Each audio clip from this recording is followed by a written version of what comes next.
येत्या 17 तारखेला 10 वर्ष पूर्ण होतील. 10वा स्मृतिदिन आहे शिवसेना प्रमुखांचा, बाळासाहेबांचा. साहजिकच आहे, म्हणता म्हणता 10 वर्ष उलटून गेली. स्मारकाचा विषय मध्ये मध्ये चर्चेला येतो. नेमकं स्मारक कधी होतं आहे, नेमकं स्मारक कसं होणार आहे, याबद्दल अनेकांच्या मनामध्ये कुतूहल आहे. आणि म्हणून आज एका अशा टप्प्यावरती आपल्या सर्वांच्या माध्यमातून जनतेला माहिती मिळावी, हा आजच्या आपल्या भेटीमागचा उद्देश आहे. आत्ता आपण प्रेझेंटेशन पाहिलं. हे प्रेझेंटेशन एक ज्याला बेसिक म्हणतो आपण, अशा स्वरूपाचं ते प्रेझेंटेशन आहे. नेमकं तिथे आणखीन ज्या काही गोष्टी आपण करणार आहोत, त्या सर्व करण्यासाठी आपल्या सगळ्यांची मदत आणि सहकार्य हे अपेक्षित आहे. कारण गेल्या 2-4 वर्षामध्ये अनेक बैठका आम्ही घेतल्या. अनेक काही प्रसिद्ध व्यक्ती ज्या म्युझियमच्या बाबतीमध्ये काम करत आहेत त्यांच्याबरोबर चर्चा झाली. टेक्नॉलॉजी कोणती असावी, माध्यमं कोणती असायला पाहिजे, नेमकं ज्याला आपण मुद्दे म्हणतो ते काय असायला पाहिजेत. कारण शिवसेना प्रमुखांनी अनेक भाषणं दिली. ती भाषणं केवळ द्यायची म्हणून दिलेली नाहीत, तर जनतेमध्ये एक जागृती येण्यासाठी आणि महाराष्ट्राला, हिंदुस्थानला काहीतरी देणारी ती भाषणं आहेत. अनेक जण मला विचारतात की इथे पुतळा कुठे असेल. मी त्यांना सांगतो की इकडे पुतळाच नसेल. त्याला म्हणजे काय, त्यांना मी सांगतो की माझी जी कल्पना आहे, पुतळा म्हणजे स्मारक नाही. तसंच हे नुसतं एक संग्रहालय नाही आहे की नुसते फोटो आणून चिकटवले, त्यांची कार्टून्स आणून चिकटवली, आमच्याकडे ज्या काही बाळासाहेबांच्या वस्तू आहेत त्या आणून ठेवल्या म्हणजे संग्रहालय. ते संग्रहालय होतं. हे म्युझियम म्हणजे स्फूर्तिस्थान असणार आहे, प्रेरणा देणारं स्थान असणार आहे. शिवसेना प्रमुखाने आयुष्यभर जे कार्य केलं तेच कार्य हे त्यांचं स्फूर्तिस्थान पुढचे अनेक वर्ष करणार आहे. आणि म्हणून आज आपण नेमके कुठे आहोत याचं कारण काहीसा जो एक लोकांना वाटतं की वेळ लागतो आहे, तो वेळ एवढ्यासाठी आहे. एक तर ती जागा अशी आहे की तिथे महापौर बंगला, ज्याचा उल्लेख सुभाष देसाई साहेबांनी केला की वारसा वास्तू किंवा हेरिटेज वास्तू आहे. या हेरिटेज वास्तूबद्दल काही नियम आहेत. त्या वास्तूच्या मध्ये, म्हणजे ज्याला लाईन ऑफ साईट म्हणतो, मध्ये एकही असं बांधकाम येता कामा नये. त्याच्यानंतर त्या वास्तूला सुद्धा आम्ही कुठेही धक्का पोचला असं काही काम करत नाही आहोत. जागा आहे, पण जागा आहे म्हटल्यानंतर पुन्हा CRZचा कायदा आहे. आणि ह्या सगळ्या गोष्टीचा अभ्यास करून मग जी जागा उपलब्ध करायची आहे या प्रेरणास्थानासाठी, ती जमिनीखाली आपण केलेली आहे. आता जमिनीखाली करताना बाजूला समुद्र आहे आणि समुद्राचा जोर रेटा एवढा प्रचंड असतो याची तुम्हाला कल्पना आहे. तर त्या समुद्राच्या पाण्यापासून आणि त्या दाबापासून एक संरक्षक भिंत म्हणा किंवा त्या संग्रहालयाला काही धोका पोचणार नाही अशा पद्धतीने दक्षता घेऊन हे बांधकाम करावं लागतंय. आणि मग भूमिगत ती बांधकाम केल्यानंतर येण्या जाण्याचा एक मार्ग तो सुद्धा सहज साध्य असला पाहिजे. आणि मला खरंच आबाजी आपको धन्यवाद देना चाहता हूँ.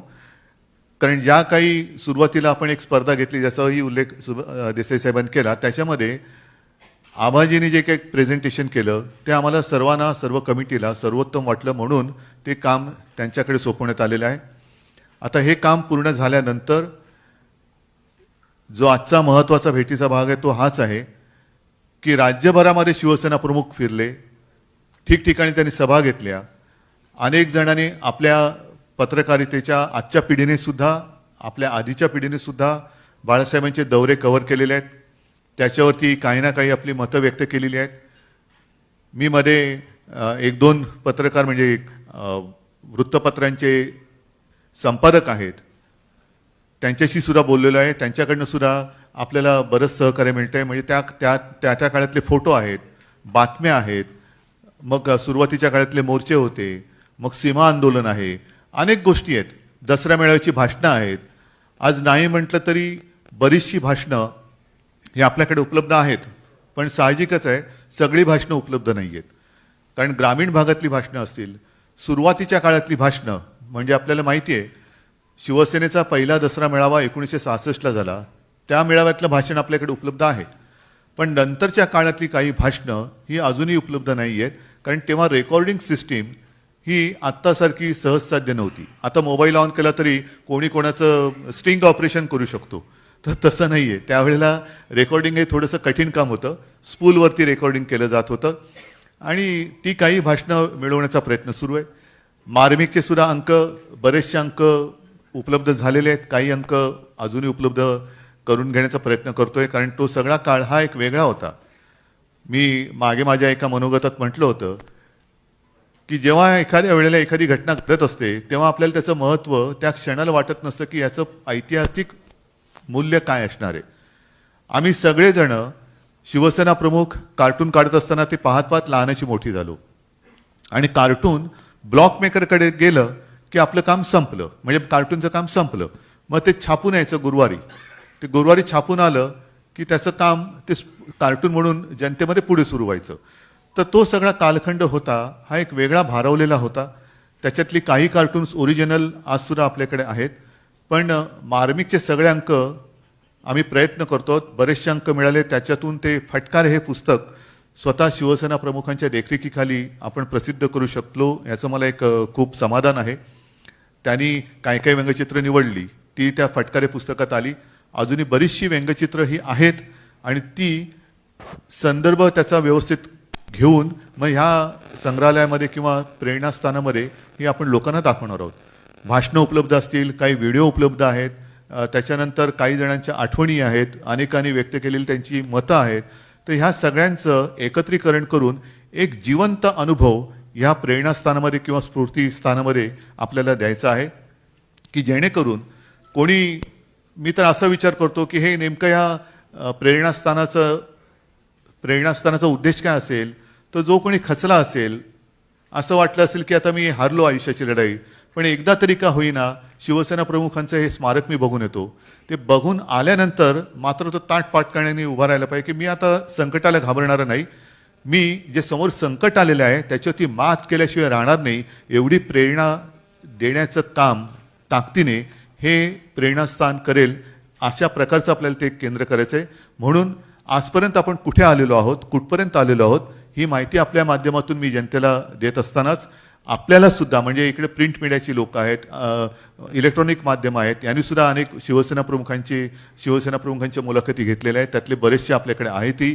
पण परत एकदा सगळ्यांना आजच्या निमित्ताने एक आवाहन करतो आहे, विनंती करतोय की आपल्याकडे शिवसेना प्रमुखांसाठी सांगण्यासारखं जे काही असेल, फोटो असतील, बातम्या असतील, मुलाखती असतील, आणखीन काही आठवणी असतील, ते कृपा करून वेळेमध्ये जर का आमच्यापर्यंत पोहोचवल्या तर एक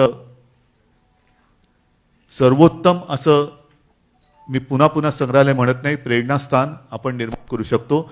आणि जे काम शिवसेना प्रमुखाने आयुष्यभर केलं तेच काम पुढच्या अनेक वर्षानुवर्ष हे प्रेरणास्थान करत राहील, याची मला खात्री आहे. पुन्हा एकदा सगळ्यांना मी धन्यवाद देतो आणि आपल्या सहकार्याची अपेक्षा करतो. धन्यवाद. जय हिंद, जय महाराष्ट्र.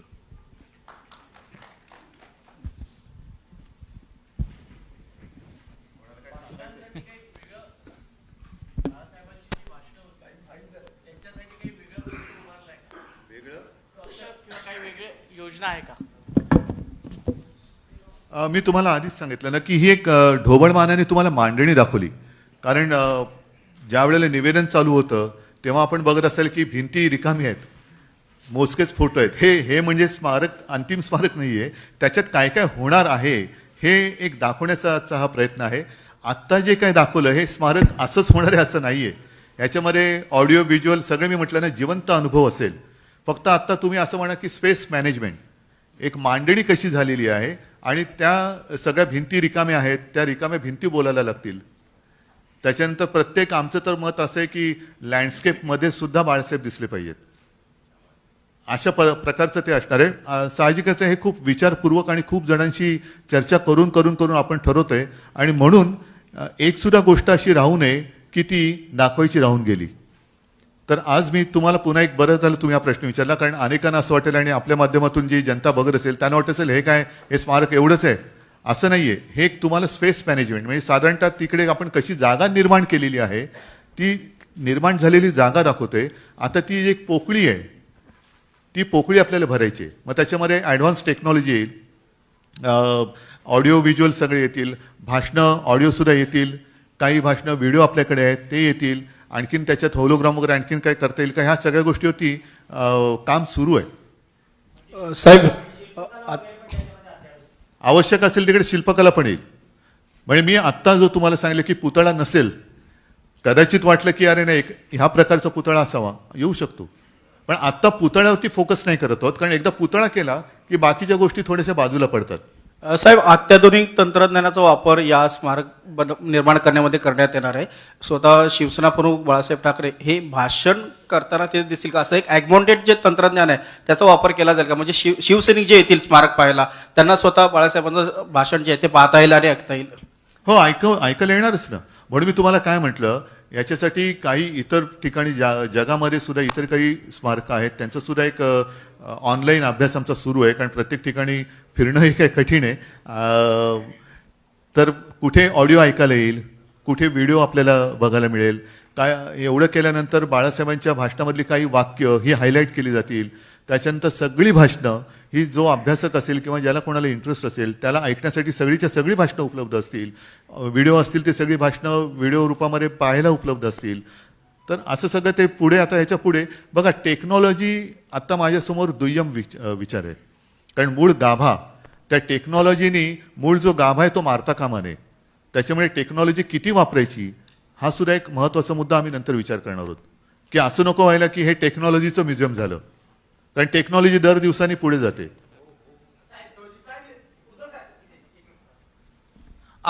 आपने कहा कि जो भी व्यक्ति जिसने उम्मीद खो दी होगी, जब भी इस स्मारक प्रेरणा स्थान के भीतर जाएगा उन्हें नई ऊर्जा, नई आशा मिलेंगी.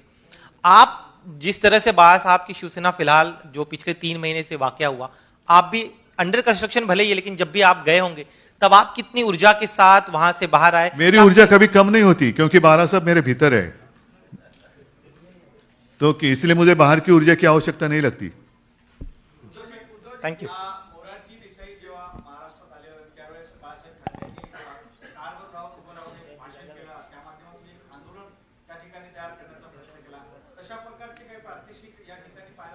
का आंदोलनाची का मारामाऱ्या मग नाही, तो एक कालखंड मी तुम्हाला तेच सांगितलं. म्हणून ह्याच्यासाठी मला तुमच्या सगळ्यांच्या सहकार्याची आवश्यकता आहे. मी तुमच्यासमोर येताना आम्ही बोलत होतो की तो जो कालखंड होता फेब्रुवारी 1969 ते पुढचे 3 महिने जे आंदोलन सीमा प्रश्नासाठी झालं होतं, 10 दिवस मुंबई जळत होती आणि शिवसेना प्रमुख, त्याच्यानंतर त्यांच्यासोबत मनोहर जोशी होते, दत्ताजी साळवे होते, यांना येरवडाच्या तुरुंगामध्ये जेलमध्ये ठेवण्यात आलं होतं, तुरुंगात ठेवण्यात आलं होतं.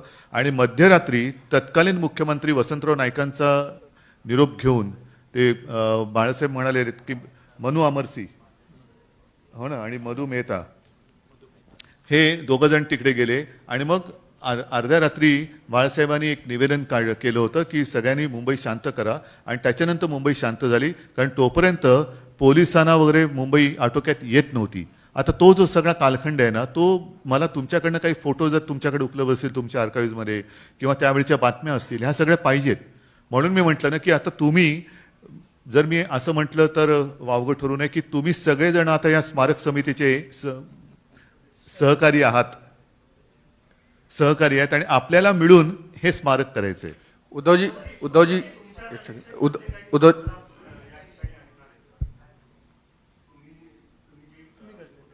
मी काढलेले जर आवश्यक असतील तर जरूर असतील. केवळ मी काढलेत म्हणून तिकडे असणार नाही, तर मी काढलेले जर आवश्यक असतील तर जरूर असतील. जे आवश्यक असेल ते असेल.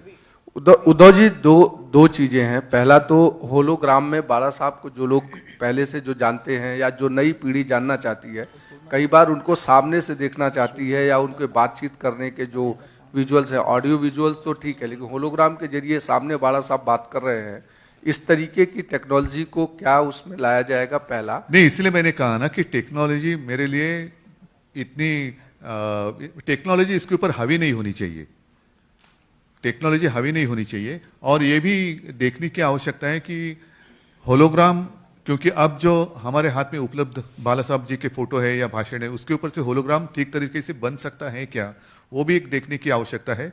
अदरवाइज ऐसे हो जाएगा कि कुछ भी दिखाना है इसलिए आपने दिखा दिया, वैसे नहीं चाहता हूँ मैं।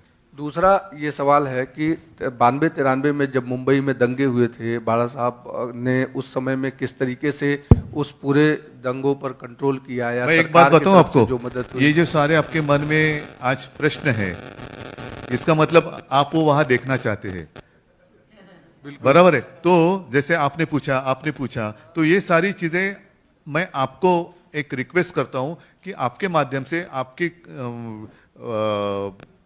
क्या कहूं मैं, इलेक्ट्रॉनिक माध्यम असतील किंवा आपले प्रिंट मीडिया, आपके ऑफिस में, आपके आर्काइव्स में जो भी कुछ चीजें होंगी आप कृपा कर कर लाके दीजिए। उद्धव साहेब, हे सगळे प्रश्न झाले, एक राजकीय प्रश्न विचारायचा होता। काल राष्ट्रवादीच्या अनेक नेत्यांनी त्याला उच्चारण ते केले होते। स्मारकात नाहीये। आज हा, सर स्मारकाची म्हणजे देसाई साहेबांनी सांगितलं की- अजय विचार ना, तुमचा सहभाग मोठा असणार आहे, बरं बोला। शिवसेनेचे बंद होते तसे देशातल्याही कुठल्या संघटनेने करू शकले नाही, तर बंदचा इतिहास ह्या संग्रहालयात बघायला मिळेल का? मी तुम्हाला काय म्हणतोय, आता तुम्ही सगळेजण वेगळे विषय बोलायला लागलात, म्हणजे एका माणसाचं हे काम नाही आहे। तुम्हाला मी पुन्हा एक विनंती करतो की तुमच्या मनातले बाळासाहेब हे मला इथे पाहिजेत, आणि म्हणून तुम्ही आता एक बंदचा विषय घेतला, तुम्ही 1969च्या सीमा आंदोलनाचा घेतला, त्याने 92-93चा घेतला, आणखीन कुठला असेल, हे सगळे विषय हे मला तिकडे आणायचे आहेत। म्हणून तुम्ही प्रश्नांची उत्तर घेऊन माझ्याकडे या की हे आमच्याकडे, हे इकडे असावं, किंवा काही सूचना द्या की ज्या आपण त्याच्यामध्ये इतरांकडनं उपलब्ध करून घेऊ। न्यायालयीन खटले जे होते म्हणजे हिंदुत्वाच्या प्रश्नावर नाही, आता बाबरी मशिदीचा खटला, त्यानिमित्ताने बाळासाहेब अयोध्येला एकदा गेले होते, कोर्टामध्ये आपल्या लखनौला गेले होते, तर आता तिथल्या पेपरमध्ये काही फोटो आले असतील तर ती कात्रण आणि ते फोटो जर तुमचा संपर्क असेल, आम्ही तर करतोच आहोत, पण तुमच्या माध्यमातून जर का ते मिळाले तर ते आपल्याला पाहिजेत, म्हणजे आपण सगळे मिळून हे एक स्मारक करायचंय। उद्धव साहेब, या स्मारकासाठी राज्य सरकारकडून काही मदत होते का? हो, त्याच्याबद्दल सुभाष देसाईजी व्यवस्थित सांगतील। नाही, त्यांना व्यवस्थित कळू द्या। एक मिनिट, हा प्रश्न जरा पुढे घेऊ, म्हणजे मी एकदा माईक घेतला की त्यांच्याकडनं परत मला माईक घ्यायला नको।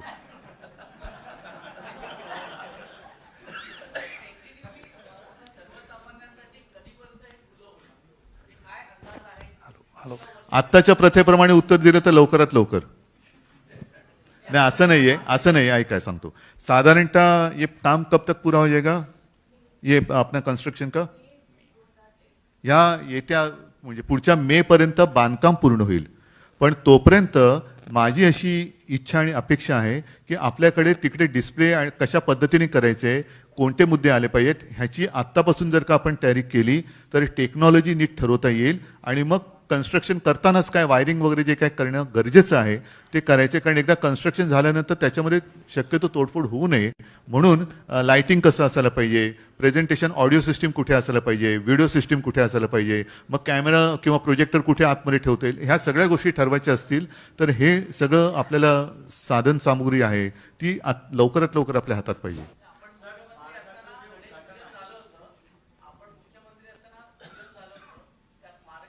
मी मुख्यमंत्री असताना नाही झालेलो, माझ्या आधी झालेलं भूमिपूजन।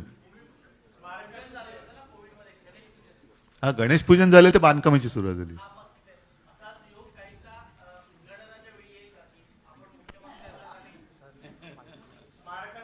उद्धव साहेब, आधी थांबा ना, तुम्ही आधी पुढे धावण्याच्या आधी मी सांगते तर आणून द्या ना मला। उद्धव साहेब, आपण एक म्हणालात की या स्मारकामध्ये पहिला नगरसेवक असेल, पहिला आमदार असेल। ऐका हो, एक मिनिट, ह्या ह्याच्यामध्ये एकूण शिवसेनेची वाटचाल असणार आहे, जी जशी झाली तशी असेल। माझा पुढचा प्रश्न असा आहे की शिवसेनेचे सर्व मुख्यमंत्री त्या ठिकाणी शिवसेनेचेच सर्व मुख्यमंत्री असतील, शिवसेनेचं नाव घेऊन तोतेगिरी करणारे नसतील।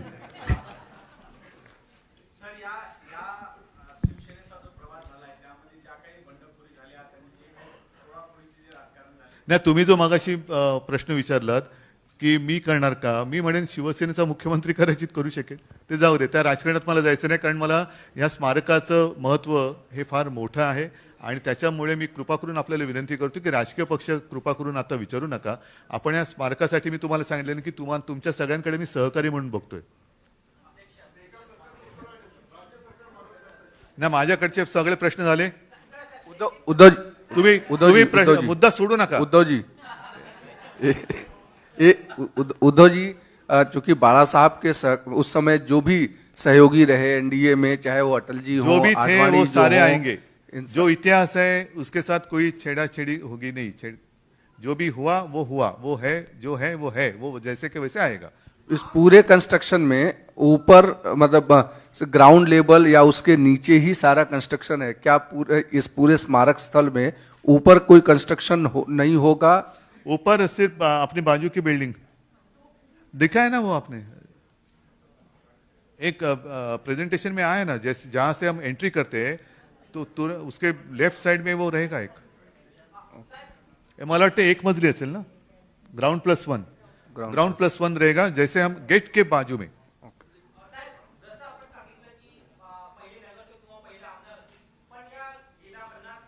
सांगता येत नाही तोपर्यंत पहिला पंतप्रधानही असेल.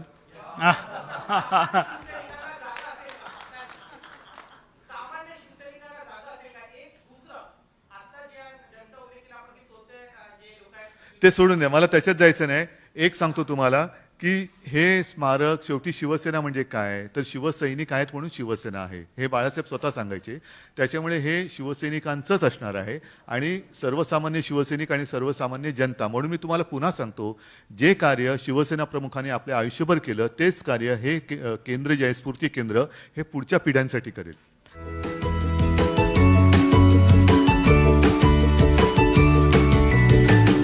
बातम्या शेतीच्या, बातम्या मातीच्या, बातम्या अन्यायाच्या, गुन्हेगारीच्या,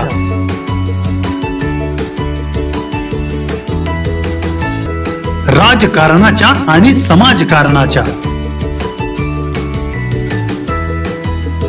शोषणाविरुद्ध बुलंद आवाज, जनसामान्यांच्या हुंकाराची गाज, सत्कार्याला प्रोत्साहन, दुष्कृत्याला अनुशासन, निर्भीड, निस्पृह, सडेतोड, बेधडक आणि रोखटोक म्हणजेच विघ्नहर टाइम्स. शोध बातमीचा, ध्यास सत्याचा. आपलं चॅनल, आपली बातमी. सबस्क्राईब तर कराच, पण बेल आयकॉनवर क्लिक करायलाही विसरू नका.